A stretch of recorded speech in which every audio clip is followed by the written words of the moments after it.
Welcome. I'm your host, Sue Schneider, and welcome to this podcast of the Leaders Podcast. So we're very, very fortunate today to have two veterans in the industry. As you know, with this podcast that I'm hosting, it's a look back and to try to let people know kind of how things got started in the industry, and I think to really get a sense of how unusual it was as an industry to watch the evolution. So with that, we have two guests, Steve Lipscomb, who was the co-founder of World Poker Tour, and Adam Pliska, who is currently CEO and was with the organization for a long time as general counsel also. So welcome.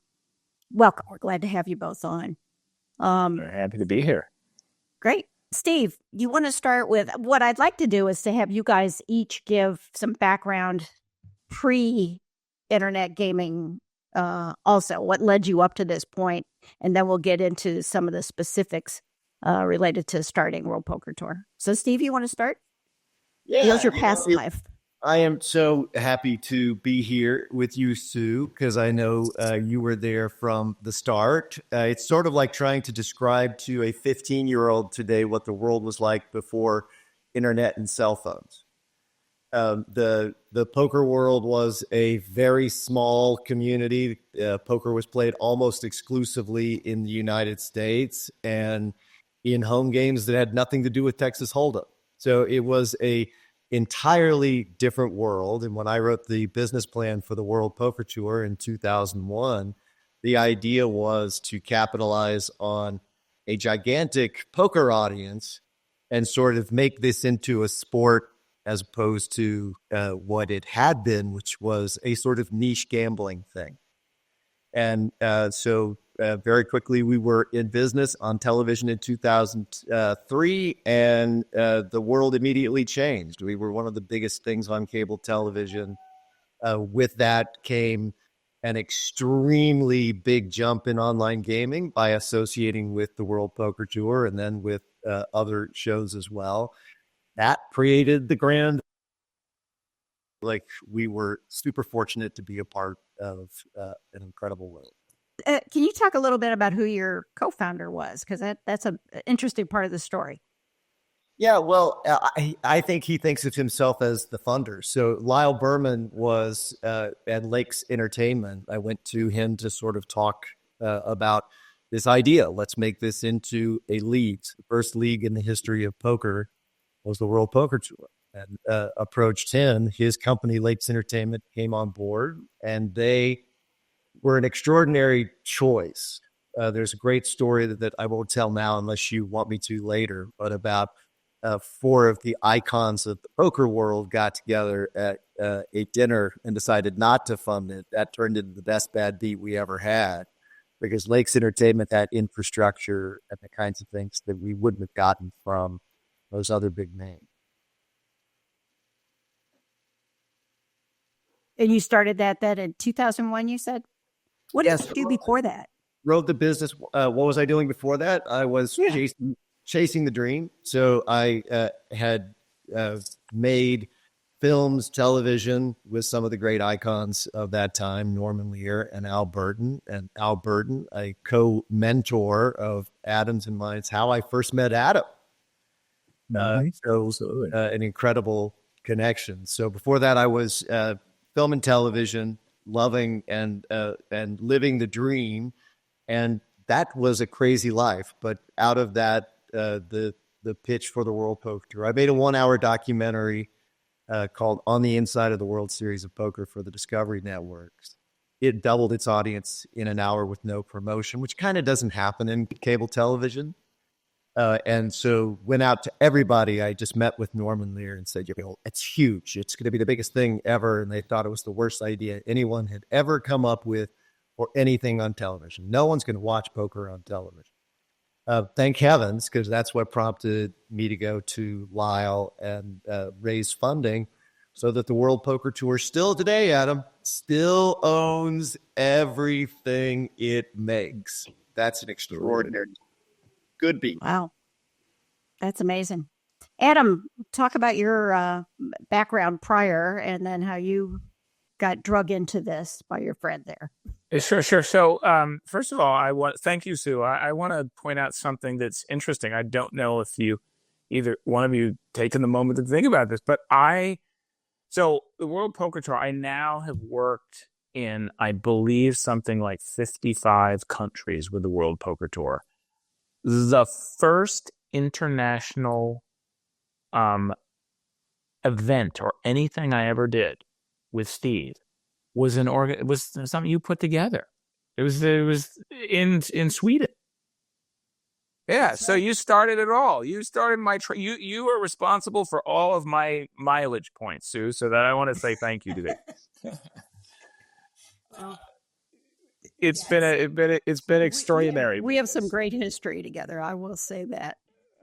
Absolutely. Well, I like Steve was in TV, as Steve mentioned. Al Burton, our worlds had crossed paths. Steve was working on a production with Norman Lear. Al had worked with Norman Lear for years, and I had met at that point. So I was a TV producer. I was also a lawyer, like Steve. We were both lawyers at large law firms. And the interesting thing is that we both, a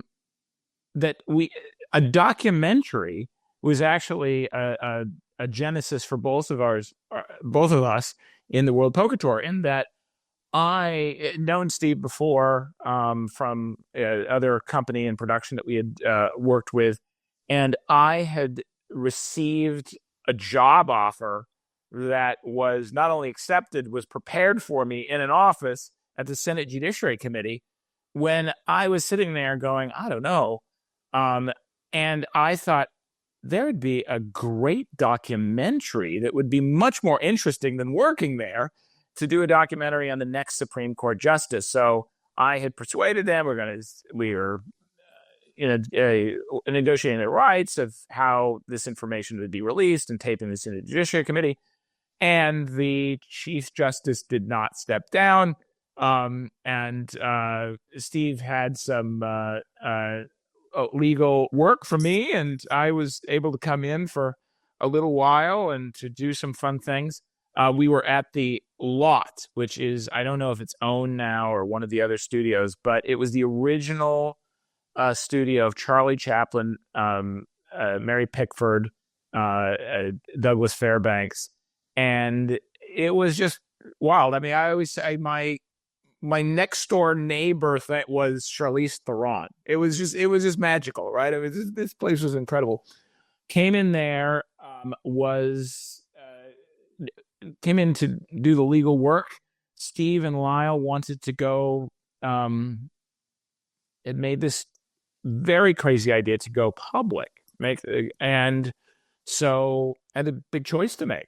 Do I go with a documentary that probably doesn't have a very exciting end at the moment because it hadn't switched, or are we gonna stay and do this? And I told everyone I'm gonna go stay because this poker company is going public, and nobody had ever heard. That didn't even make sense at the time, and people thought I was crazy. And what are you doing? You're leaving the Senate Judiciary. You're not going to take your job. The guy who was the chief counsel there has become a very, very good friend over the years. But because of that, that's how we got here.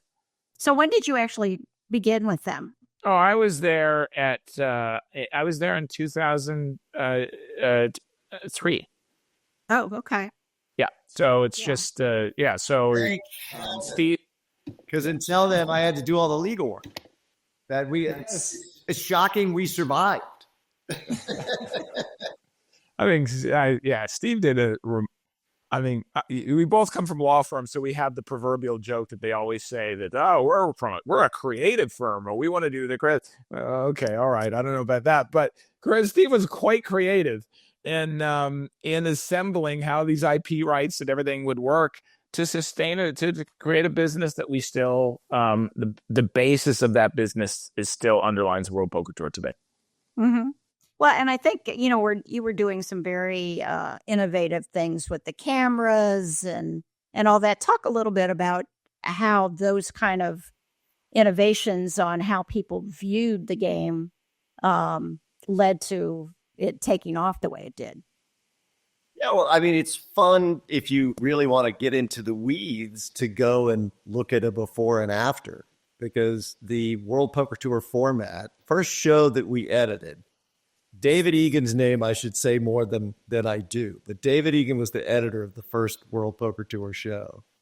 And deconstructing the game before, I directed cameras for the first time on our first shoot because nobody had ever done this before. I mean, no, literally just not even close. So instead of having a documentary style, let me tell you why it's exciting. It's exciting because this is exciting. That's what all poker was before the World Poker Tour format showed up. But deconstructing that, calling the cameras so that every movement is followed. And then David Egan and I sat in an edit suite for 8 months. It took 8 months to edit the first World Poker Tour show. Wow. And Lyle Berman, who was the force behind us having the personality that would allow us the time, is an amazing gift. So after that, what you see with that format is what we wanted to do was create a sport. So the way I look at it, people talk about hole cards, and it's great to see the hole cards. But I can tell you, after 2 months of trying different iterations of how do you show cards and make it work, I can tell you when we were able to, David Egan said the name again, the editor had to rewire the Avid software and program it to do something it couldn't do at the time. So that graphic comes out, it shows you what the cards are. If somebody folds, it goes away.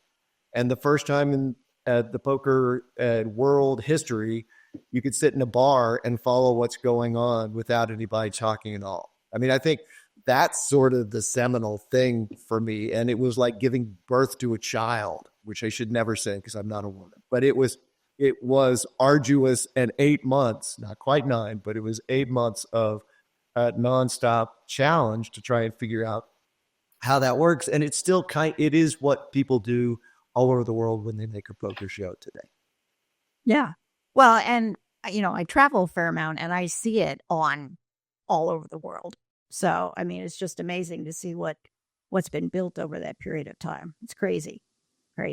Yeah, and I'll say, Sue, the focus so much was on the TV show because it was so innovative. I mean, here, primetime television, and it's a testament to Steve of, we're going to get into primetime television, and like, yeah, it's just no until it's primetime television. But there was other things that that in addition that really has continued to resonate. And the one that comes to mind, particularly because I was, that's part of the world that I was living in the very early days, is how that business plan incorporated other things that were not just, we're going to show you entertainment. So brand building and the merchandise. Merchandise was a very big deal. And I remember it was not 48 hours that I was at the company where there was a debate on the weight of chips and rejection. I mean, so Steve and I both come from TV. So what happens is like you get no, and then somebody comes and says, hey, and by the way, I'll give you X amount of dollars to do T-shirts or whatever. And you're like, thank God, right? Because this is the money that helps support this thing. And the amount of the mental constitution to be able to say no, that's not right, that's not good enough, whatever it is, kept the quality standard so high that it did not look necessarily, if you looked at it on paper, if it wasn't Lyle Berman, if it was somebody else, somebody could be saying, well, you could have brought in another $2 million. Why didn't you do this? Why didn't you do that? But those were the things that set the stage for what we think of the World Poker Tour. I always say, when I'm asked to describe the World Poker Tour, I say, we're kind of the Apple of the PC world, in that we're not just saying growth for growth's sake and the numbers for numbers. We the quality really matters, and is it responsive to the customer and all that kind of stuff. But that was being set up in days of determining, what could go out and what could not go out, and intense debates and back and forth. But there was this dedication that no, it was going to be quality, and so that was foresight. Because I got to tell you, and we live in an immediate world now, right? People, put up on social media, they get this, they don't know how long they're going to be around. So they take the money while the money is good.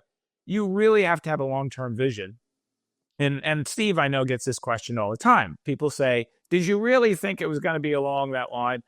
And he's kind enough to say, well, it's wonderful to see this or whatever, but I know the answer, which is he's crazy enough to think it would be around for 2 decades because he was building that. He was building a platform that I would say that there were people who do construction like, hey, we got to put up a housing unit and get it out there at that lot that's across the street. And then there are people who are building New York Minster. Right. And when you're building the York Minster, you don't say, well, by September, I'll be wrapped up. No, it's generation after generation. But someone building the York Minster said, we're going to have something that's going to be around and it's going to take multiple generations and it's going to be around for 1,000 years. And that's exactly, I do think that was going on early on. So it's just refreshing to hear that. I'm sorry, go ahead. I'm sorry, I said you're just not going to get a word in edgemore. It's like Adam and I talk constantly, and yet we don't have any space. So I apologize in advance, but I just want to say it's so lovely to be with the two of you in this context, because knowing what came before and being able to do what you hope you do when you raise a child and they go out into the world and they do wonderful things that you never expected.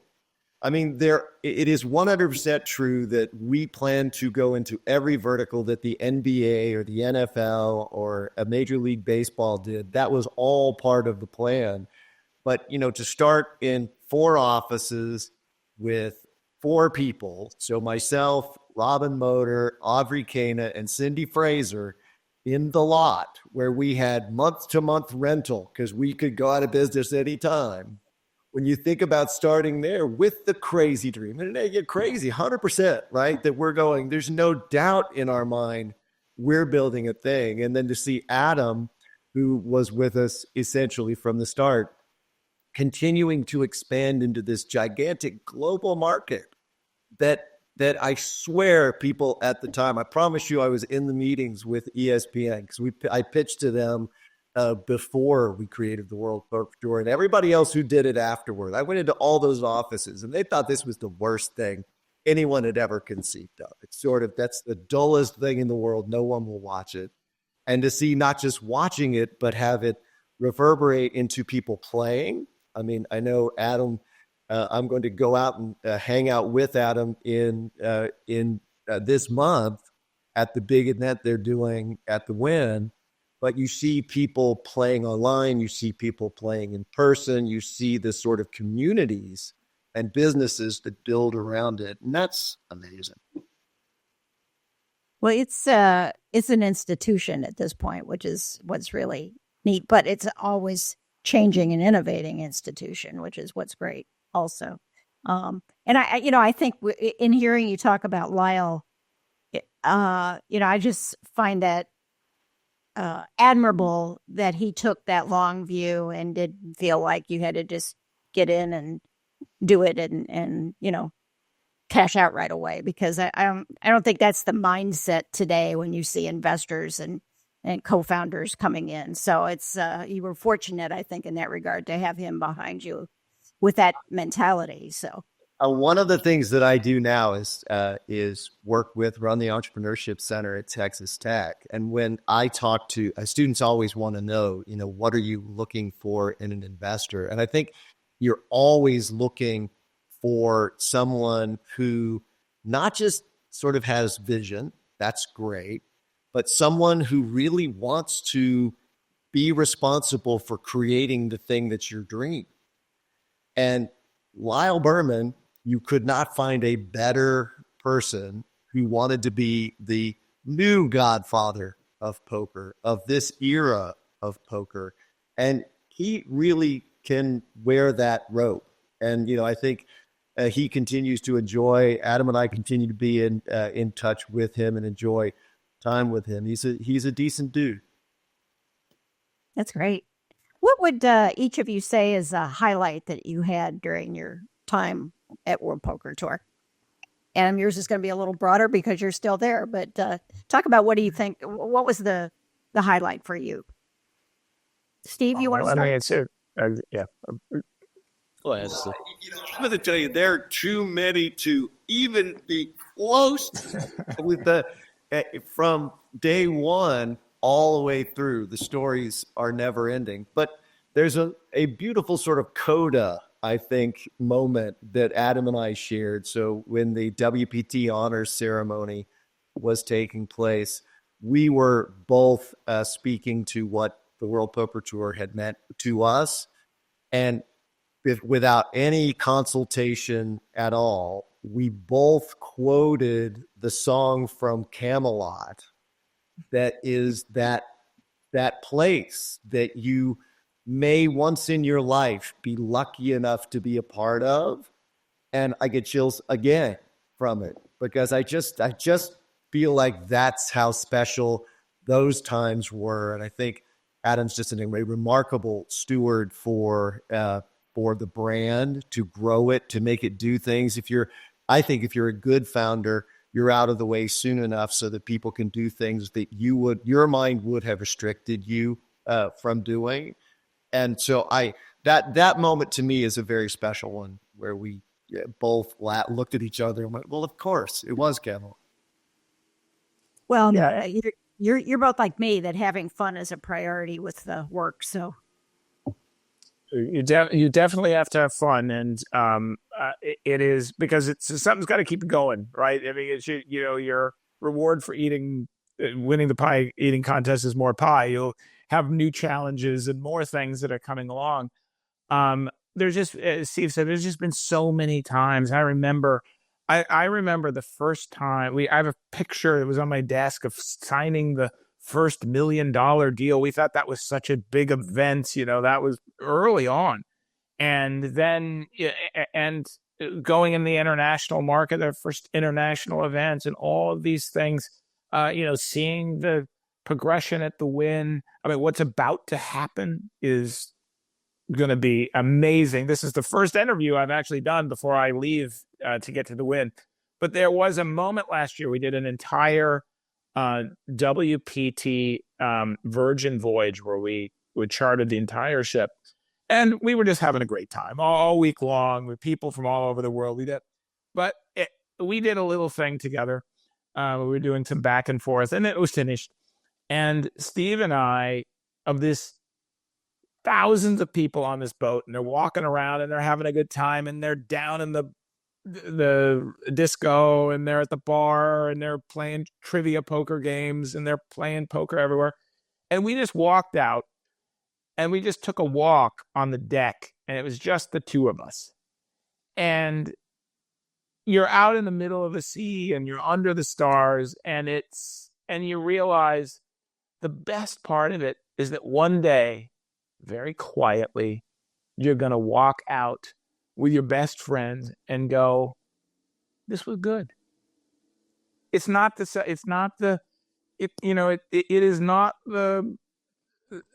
ceremony. It's not that thing where you go, oh my gosh, I mean, I'm going to hand a check to $1 million winner who put down zero in a few days. This is going to be so meaningful. It's going to be fun. It's going to be exciting. But I got to tell you, walking out there under the stars with your friend and going, whatever's happening in there, we got to be part of it. It was phenomenal. That's great. May I just take a moment to say, Adam Pliska on a podcast just made me cry. I mean, that's that. No, and I want you to know that the genuine thing, and we talk about this all the time. So the reference to Camelot is just kind of a beginning of it, because it's always people who are a part of this, and we.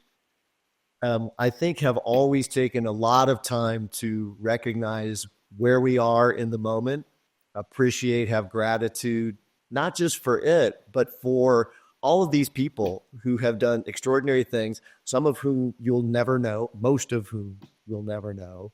And all of those people make this thing happen. It's how there is a World Poker Tour 20 plus years later. And Adam and I know, coming from the entertainment business, how wildly rare that is. But thank you to all of those people, all the players, all the incredible partners, the casinos, the people who have come to bat for us. The reason the World Poker Tour is here is because of that, and because I think we've been pretty clever to pivot in times that would have taken down a lot of other businesses. When I talk to people who want to be entrepreneurs or to students about these sorts of things, it's sort of, you can start a path, but it never leads where you think it's going to lead. And it's been really, I guess, fun, but some of those times were really, scary. And to be here today is pretty exciting. Yeah. Well, flexibility is just so important, especially in what was a new industry and ever evolving industry at that point in time in the early days. Before I come back and ask you about your biggest challenge, Adam, you want to give kind of a recap of where World Poker Tour is now? Because I think to look at the contrast from where you started to where it is now would be good. I mean, I do remember we used to all gather around in April to see if we were getting picked up again, to see if the show would get picked up. Well, now, television shows, it's one of the most broadcast TV shows in the world. It is on 91 networks worldwide. We have everything from low buy tournaments. We did the $1 million buy-in last year. We are doing the WPT World Championship has just started at the Win. This year we are doing last year we did the largest guaranteed prize pool, $40 million. This year we are doing a $5 million, the largest free roll in history. You can, for those people who are signed up on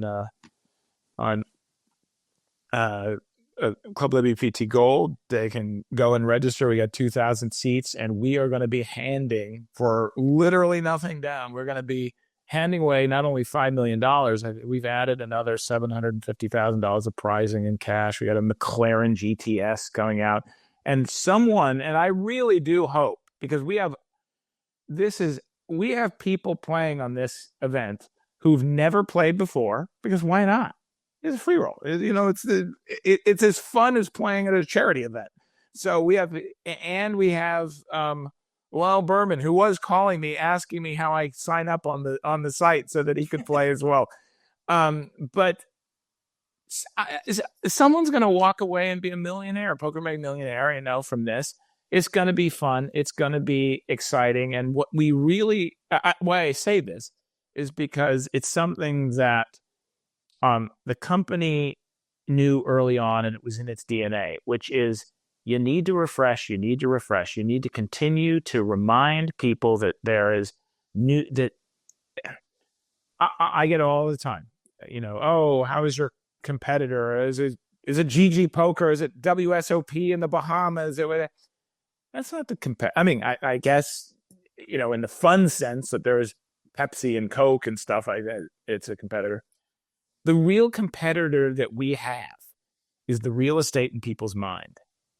They can do anything now. I mean, think about it from 20 years ago, how easy it is to sit in your house and you have multiple options and you can do anything and everything is vying for your time. So it's our job to make sure that people go, this could be fun. And we know that when they do that, they sit down and then they will have the connection, because this wonderful, wonderful game connects people from all over the world. And it makes, so many relationships have started. I was reminded just a few days ago that Kim Lansing and Zach, came together at World Poker Tour event. We've had many marriages that have started from World Poker Tour events. But you also have people from areas that would have never come together. And so that's what we're about to see. Steve's going to come and hang out with us. And what we will see is relationships being made. Our job is just to make sure that the canvas is there and that there's a lot of good reasons to keep that kindling going. Well, that sounds like that was your biggest challenge over the years. So that's good. That's a good philosophy about it. Steve, just as you look back, we got a minute or two left. As you look back, what was your biggest challenge? I will tell you that I'm going to give you the yang before I give you the yin, which is Adam and I, because we're blessed. I mean, he is the best friend anybody ever had. And we get to talk about these things. So we talk about how we think we learned more from the tough things than we did from the easy stuff. I mean, the first 5 years of the World Poker Tour, that business plan read like a script. I mean, it's crazy how it just all happened and it all worked. When we ran into online sites that were giving away the thing that we were making 8 figures every year, which was television rights, because they could make more money online, that was huge. It was an existential sort of moment.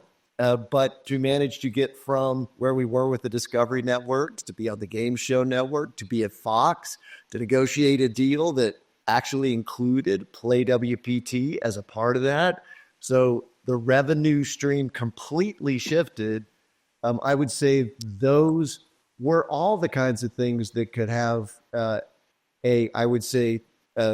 different team or a different brand in a different place not make it through. So those were, I guess they were challenges, but I feel like we got an awful lot out of each and every one.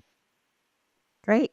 Well, I knew that you guys are a dynamic duo, and really glad that you were able to come on with us. So thank you for joining us on this one, and we thank you all for listening. Thank you. Thank you, Adam Pliska. Okay, thanks. It's so good to see you both. And for your listeners, come on down, come to the Win List. We'll come and see us. We're like Mickey Mouse characters. We just walk around and take photos and smile. All right. Thank you. Thanks.